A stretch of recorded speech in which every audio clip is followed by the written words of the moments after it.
दोस्तों अगर आप भी विराट कोहली और केएल राहुल को बेहतरीन खिलाड़ी मानते हैं तो वीडियो को लाइक जरूर कीजिएगा। दोस्तों आईपीएल 2024 के 15वें और सबसे रोमांचक मुकाबले में विराट और राहुल की टीमों के बीच हुआ एक ऐसा जबरदस्त घमासान करोड़ों क्रिकेट प्रेमी हुए हैं दांतों तले उंगलियां दबाने पर मजबूर। तो आखिर कैसे डिकॉक ने अपने बल्ले से चिन्नास्वामी में ही उड़ा दी बेंगलोर के गेंदबाजों की धज्जियां। आखिर कैसे मैक्सवेल की घातक गेंदबाजी ने कराई अपनी टीम की जबरदस्त वापसी।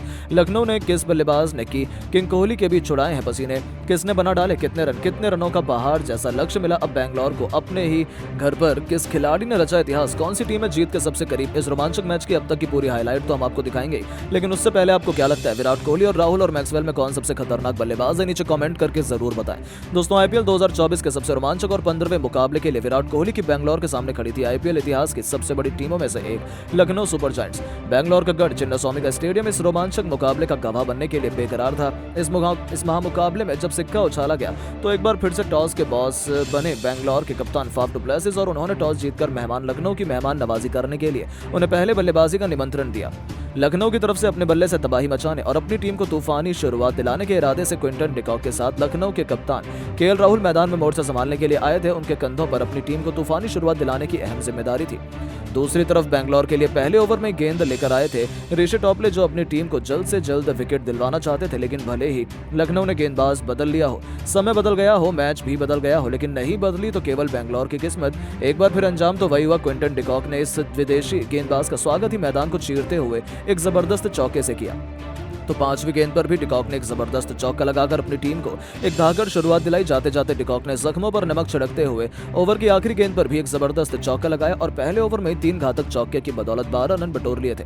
लखनऊ को एक धाकड़ शुरुआत मिली थी। दूसरा ओवर फेंकने आए थे यश दयाल, जो कि पहले ओवर की भरपाई करना चाहते थे, लेकिन क्विंटन डिकॉक के सर पर तो खून सवार था। वो सिर पर कफन बांधकर मैदान में उतरे थे। यश दयाल को भी उन्होंने नहीं बख्शा। उनकी भी तीसरी गेंद पर डिकॉक ने खतरनाक चौका लगाया। हालांकि ये दयाल ने इस ओवर में अच्छी वापसी की और उसके बाद कोई भी बाउंड्री नहीं बढ़ने दी। बावजूद उसके डिकॉक ने 2 ओवर में अपनी तूफानी बल्लेबाजी से लखनऊ को 19 रनों तक पहुंचा दिया था। चिन्नास्वामी के मैदान पर अभी से सन्नाटा छाया हुआ था। दूसरी तरफ से केएल राहुल भी इस खतरनाक बल्लेबाज की लाजवाब बैटिंग का आनंद उठा रहे थे। ये खिलाड़ी तो रुकने का नाम नहीं ले रहे थे। उन्होंने तो अपनी धाकड़ बल्लेबाजी से बेंगलोर के गेंदबाजों के छक्के छुड़ाने का मन बनाया था। आखिरकार हार मानकर डु प्लेसिस ने तीसरे ओवर में अपने सबसे भरोसेमंद गेंदबाज मोहम्मद सिराज को बुलाया। उन्हें लगा था कि यह खिलाड़ी उन्हें विकेट दिलाने के काबिल है, लेकिन डिकॉक की आंधी में सिराज की भी एक न चली। चौथे गेंद पर डिकॉक ने अपने पिकअप शॉट से मिड विकेट के ऊपर से गेंद को इतनी दूर छक्के के लिए मारा कि हर कोई दंग रह गया। तो ये तो केवल तूफान के पहले की शांति थी। अपनी गलती से सिराज ने कुछ नहीं सीखा। एक बार फिर अगली ही गेंद पर उन्होंने स्लॉट में डालने की गलती करी और इस बार भी अंजाम कुछ वही हुआ। इसी दिशा में डिकॉक ने लगातार 2 गेंद पर 2 तूफानी छक्के बटोरकर अभी से बेंगलोर को बैकफुट पर धकेल कर रख दिया। बेंगलोर खेमे में तो हाहाकार मचा हुआ था। उन्हें अपनी वापसी का कोई भी रास्ता नजर नहीं आ रहा था। डिकॉक की आंधी में हर एक गेंदबाज सूखे पत्तों की तरह उड़ गया था। 3 ओवर में ही उन्होंने अपनी घातक बल्लेबाजी से अपनी टीम को 32 रनों तक पहुंचा दिया था। उनकी पारी रॉकेट की रफ्तार से आगे बढ़ रही थी, जिसमें ब्रेक तो था ही नहीं।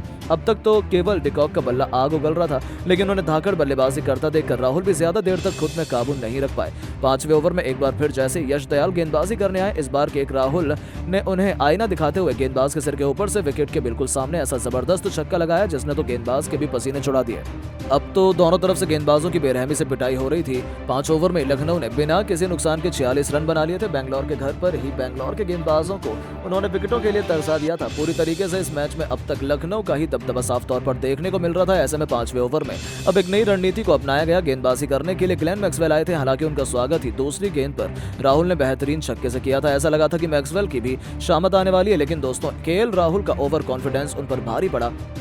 अगली ही गेंद पर उन्होंने जबरदस्त चौका लगाया, लेकिन वो गलती कर बैठे जहां उनका आसान सा कैच फील्डर ने लपक कर अपनी टीम को एक सबसे बड़ी सफलता दिला दी थी। जहां राहुल 14 गेंद पर 2 तूफानी छक्कों की बदौलत 20 रन बनाकर पवेलियन लौट गए और बेंगलोर ने मैच में वापसी कर ली। 6 ओवर में लखनऊ की टीम ने 54 रन 1 विकेट के नुकसान पर बना लिए थे। अब नंबर 3 के पायदान पर बल्लेबाजी करने के लिए देवदत्त पडिक्कल को उतारा गया था, जिन्होंने 7 ओवर में अपनी टीम को 59 रनों तक पहुंचा दिया। बेंगलोर ने मैच में वापसी कर ली थी, लेकिन लखनऊ के बल्लेबाजों ने तो बेंगलोर पर बिल्कुल रहम नहीं की। इन दोनों के अलावा स्टोइनिस, पूरन और बदौनी जैसे बल्लेबाजों के होते हुए लखनऊ आसानी 190 रनों का लक्ष्य भी बेंगलोर को देने के काबिल लग रही थी। और यदि ऐसा हुआ तो बेंगलोर के लिए इसका पीछा करना आसान तो बिल्कुल भी नहीं रहने वाला था। यानी कि अंतिम गेंद तक चलने वाले मुकाबले में कुछ नया इतिहास तो जरूर लिखा जाने वाला था। और कहना मुश्किल था कि कौन सी टीम बाजी मारेगी, लेकिन दोस्तों अब आपको क्या लगता है कि बेंगलोर और लखनऊ में कौन सी टीम आईपीएल 2024 के चैंपियन बनने की बड़ी दावेदार? अपनी राय नीचे कमेंट बॉक्स में जरूर दें।